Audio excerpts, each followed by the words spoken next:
আমার দাদাবাড়ি নানাবাড়ি থেকে মা খালা বা ফুপিদের কাছ থেকে যেটা শিখেছি সেটা হচ্ছে যে কিভাবে ব্যালেন্স করে একটা সমন্বয় সাধনে আসলে যে কোনো কিছুকে এগিয়ে নিয়ে যাওয়া যায়।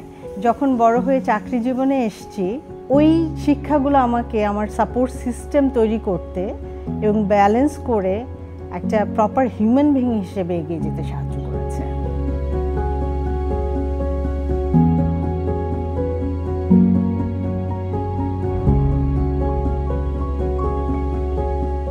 জবে থেকে আমার বাচ্চাটা হলো তখন আমি দেখলাম যে work life balance is a big issue. So একটা জিনিস আমাকে ইন্সপায়ার করতো, আমি আমার মাকে দেখেছি, উনি কিন্তু 3 জন বাচ্চা নিয়ে উনি কন্টিনিউ করেছে। ওই সময়টা খুব কষ্ট করতে হয় এবং আমিও এর ব্যতিক্রম ছিলাম না।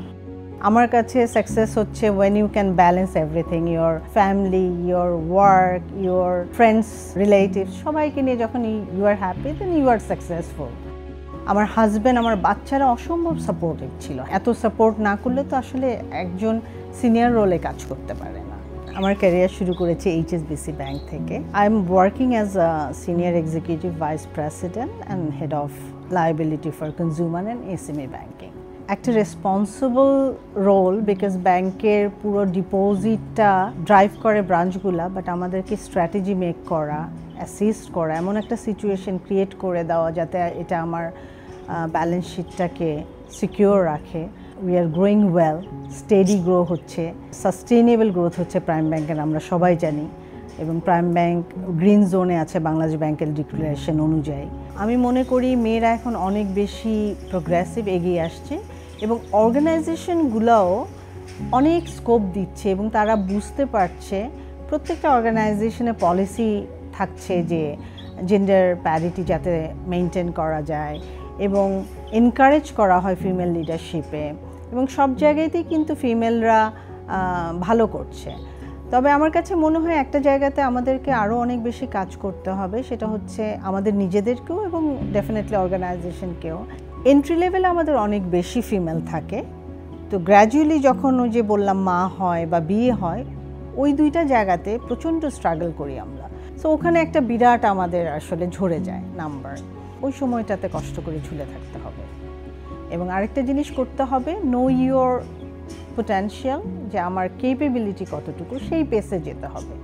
রিটার্নিং ওমেনদের জন্য আমরা আরও অনেক বেশি আরেকটু সদয় হলে হয়তো এই জায়গাটাতে অনেক নাম্বার অফ লিডার আমরা বেশি পাবো, কারণ ওই যে বললাম মা হওয়ার পর একটা ব্রেক হয় মেয়েদের।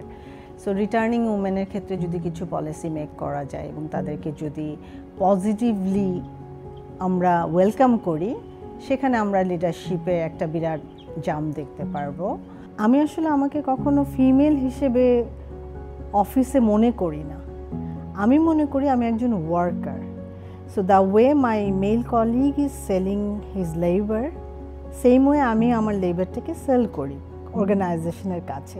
যখন আমি এই চিন্তাটা মাথায় রাখি, আমি আসলে কারো থেকে নিজেকে ডিফারেন্ট পাই না।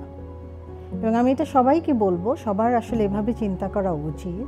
তাহলে যেটা হবে যে আসলে অনেক দ্বিধাদ্বন্দ্ব কেটে যাবে এবং সারভাইভ করাটা অনেক বেশি সহজ হবে। I am really grateful to BTI and daily star, যারা এত সুন্দর একটা প্ল্যাটফর্ম দিয়েছে আমাদের মতো সব নারীদেরকে। আসলে সম্মিলিত চেষ্টাতেই আমরা একসাথে এগিয়ে যাব, এটাই আমার প্রত্যাশা। আবারও ধন্যবাদ জানাচ্ছি BTI এবং ডেইলি স্টারকে এই ধরনের একটা উদ্যোগ নেওয়ার জন্য।